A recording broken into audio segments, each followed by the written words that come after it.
Sud Radio, Osez entreprendre, Thomas Binet.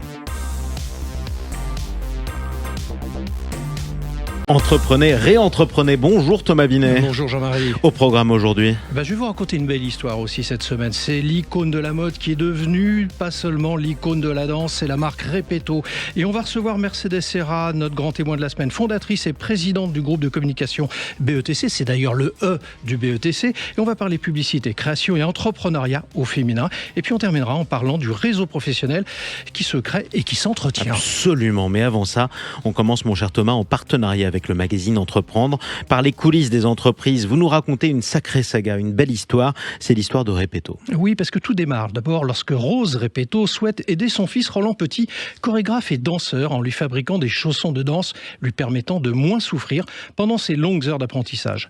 Rose tient un café mais est couturière à ses heures perdues. Elle décide de coudre la semelle de cuir des chaussons de son fils et de la retourner ensuite. Le fameux cousu retourné voit le jour.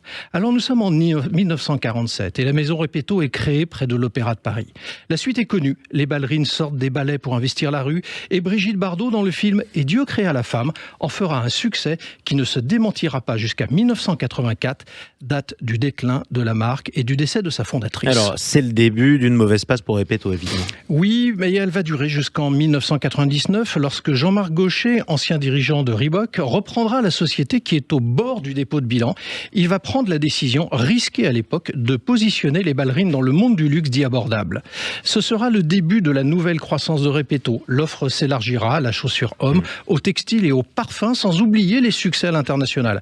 Car la moitié du chiffre d'affaires de 50 millions d'euros est réalisé à l'étranger. Alors que va devenir Repetto ? Eh bien, un duo féminin a repris la direction générale en 2022, dont la fille de Jean-Marc Gaucher. Mais en même 2023, la directrice générale Laurence Lévy est débarquée quelques semaines après le décès de Jean-Marc Gaucher. Sa fille Charlotte Gaucher-Holman lui a succédé. Il lui appartient dorénavant de continuer à écrire l'histoire de Repetto. Mais bonne chance et bonne route, en tout cas, c'est une superbe histoire. Merci beaucoup Thomas Binet. Tout de suite, on accueille votre invité. Si je vous dis faire du ciel le plus bel endroit de la Terre, ça nous dit quelque chose. C'était la campagne de pub pour Air France à la télévision. Venez comme vous êtes, c'était pour McDonald's et les bébés nageurs d'Évian, on s'en souvient aussi. Eh bien, tout ça, on le doit à notre invité, votre invité plutôt, Mercedes Serra, qui est fondatrice et présidente du groupe de communication BETC et qui n'est pas étrangère à ses succès publicitaires. Bienvenue à vous, Mercedes Serra. Bonjour. Vous êtes l'invité de Thomas Binet. Mercedes Serra, ce slogan d'Air France est écrit en 1999, si je ne me trompe pas. Et c'est une question qui me taraude d'ailleurs, et je suis content de vous avoir en face de nous ce dimanche matin pour vous la poser.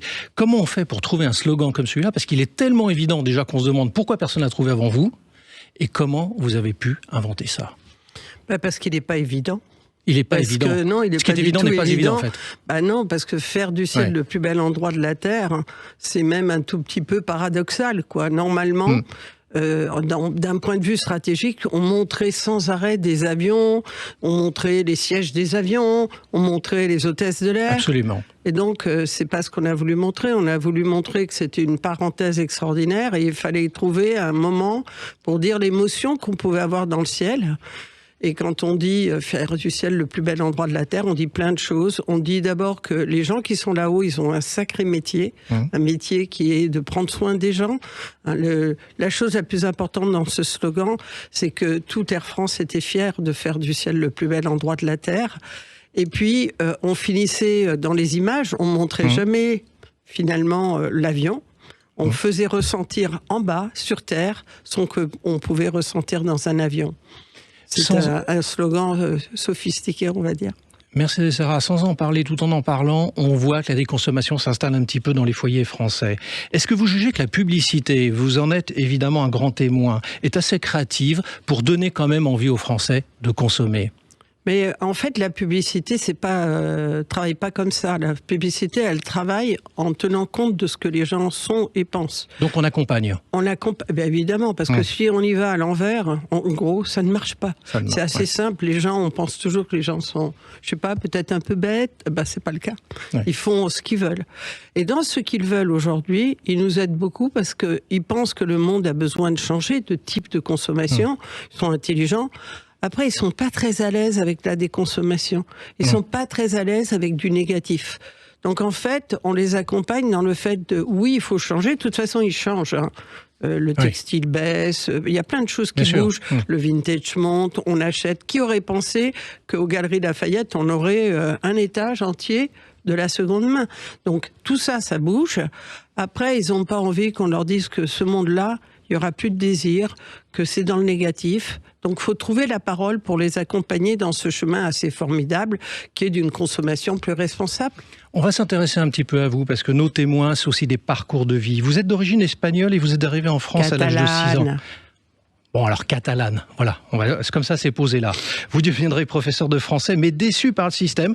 Vous reprendrez vos études à HEC. Alors, quel souvenir gardez-vous de ces années d'apprentissage avant de partir dans le monde de la communication ? J'ai adoré. Moi, j'étais fille d'immigrés, donc les études, c'était quelque chose de formidable. À l'époque, on disait que le public était meilleur que le privé. Moi, j'ai eu cette histoire-là qui m'est restée d'ailleurs dans la tête et qui fait que je me bats pour qu'un public soit de grande qualité. Et je pensais, parce que quand on rentre et qu'on a 6 ans en France, je pensais que le français, c'était la chose la plus importante du monde. Donc, il fallait devenir professeur de lettres. Donc, je suis devenue professeur de lettres classiques. Mais fonctionnaire, c'était un peu moins moi. Et donc, c'est pour vous ça avez que changé. J'ai changé. Voilà. Mais mes études de lettres ont été merveilleuses. Je pense même qu'elles sont fondamentale dans la communication, parce que ce qui compte, c'est la science humaine.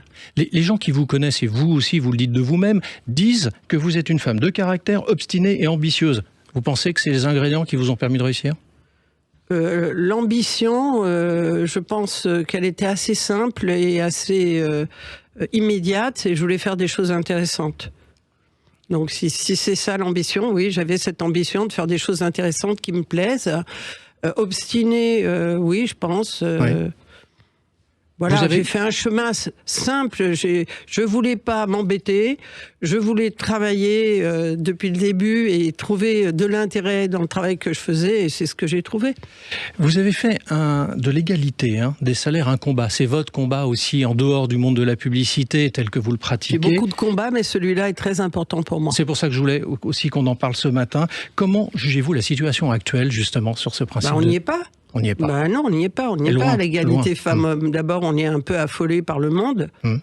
Des gens qui discutent l'IVG, on est un peu affolé. Impression, en fait, que le monde de la technologie avance, mais que le monde de la pensée recule. Et que bientôt, on va être au Moyen-Âge. Donc, on remet en cause l'IVG. On a des pays où les femmes sont... Mais c'est l'Afghanistan, mais l'Iran. Mais de quoi parle-t-on ? Et en France... Eh ben non, on n'a pas encore les bons chiffres. Moi, je pense qu'il ne faut pas être émotionnel sur ces questions. Il faut être rationnel. On n'a pas les bons chiffres. On a besoin de femmes dans les sciences, on ne les a pas. Et je crois qu'on peut arriver à tout quand on veut. Donc, je pense qu'on ne veut pas assez.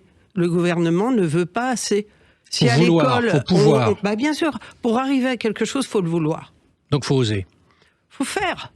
Il faut décider qu'on va avoir autant de petites filles qui font des mathématiques que les garçons. C'est pas si compliqué, je le promets. Une question, Mercedes Serra. Un message à passer aux jeunes femmes qui nous écoutent ce dimanche matin et qui voudraient entreprendre et qui n'osent pas franchir le pas. Vous êtes passé par là. Qu'est-ce que vous pourriez leur dire aujourd'hui ? Je ne suis pas passé par là parce que je n'ai même pas pensé à ne pas le faire.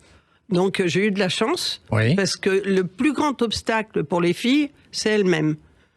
Parce que les garçons, ils peuvent nous embêter, mais enfin, quand une fille veut, elle veut. Donc, je leur demande de vouloir. Qu'elles s'embêtent pas. Bien sûr qu'on peut tout faire. Les garçons, ils peuvent tout faire. C'est pas normal qu'on ne pose pas des questions sur comment ils s'occupent de leurs enfants, comment ils organisent leur temps à des garçons, qu'on ne le pose qu'à des filles. Évidemment qu'il faut s'occuper des petits garçons et des petites filles que nous fabriquons. Mais il n'y a pas de raison d'empêcher les filles un ultime conseil pour d'avoir un métier. Bosser. Travail, être toujours. Indépendante. L'indépendance pour l'homme ou pour la femme, c'est un sujet clé. Merci à vous, Mercedes Serra. Merci à vous. Et je rappelle que vous êtes la dirigeante du groupe de communication BETC. Merci d'être venue sur Sud Radio. Merci à vous. Tout de suite, on explique quelque chose. Bruno, le spécialiste des fournitures et de l'équipement pour les professionnels, présente Sud Radio, Osez entreprendre, Thomas Binet. Et l'essentiel, Thomas, c'est ce que vous nous dites aujourd'hui. Les opportunités de travail ne viennent pas seulement de notre travail ou des résultats obtenus, c'est-à-dire ? C'est-à-dire que si notre compétence, Jean-Marie, était le seul critère de notre progression salariale, ça se serait. Ouais. Et la preuve, selon une étude du CSA pour LinkedIn, le réseau professionnel, nous aurions 4 fois plus de chances d'obtenir un travail dans une entreprise si on y connaît déjà un membre. Et toujours, selon la même étude, 84% des actifs français jugent essentiel d'avoir un réseau professionnel et cela monte même à 93% pour la fameuse génération Z, vous savez, ceux qui sont nés entre 95 et 2010. Bon, en gros, vous nous dites qu'il faut avoir un réseau. Oui, et c'est pas notre invité Mercedes Serra, présidente d'honneur des anciens d'HEC, qui nous contredira sur le sujet, car une personne ayant étudié dans une université a 1,5 fois plus de chances de construire un réseau que les autres. Alors, quels sont les réseaux qui fonctionnent ? J'ai tendance à vous dire tous, pour autant que vous y trouviez votre place. Comme on vient de le dire, d'abord celui de votre ancienne école, et puis quand vous êtes dans le monde professionnel, il existe des réseaux reliés à votre secteur d'activité ou à votre métier. D'une certaine manière, on vient de parler un peu de LinkedIn, avec son milliard de membres, dont 29 millions en France, et d'un très bon marchepied pour gravir certains échelons. Alors il vous faut conserver dans votre fil d'actualité, créer et partager du contenu afin de se faire remarquer. Ça va élargir votre réseau et le début de votre réussite. Rappelons qu'un réseau, cela se crée, s'entretient quand on n'en a pas besoin. C'est mieux. Mais écoutez, restez dans les parages. En tout cas, vous faites partie de mon réseau. On vous retrouve dans un instant, mon cher Thomas Binet. On va parler d'investissement au programme aujourd'hui. On va parler patrimoine, donation, succession. À tout de suite. Sud Radio, Osez entreprendre, Thomas Binet.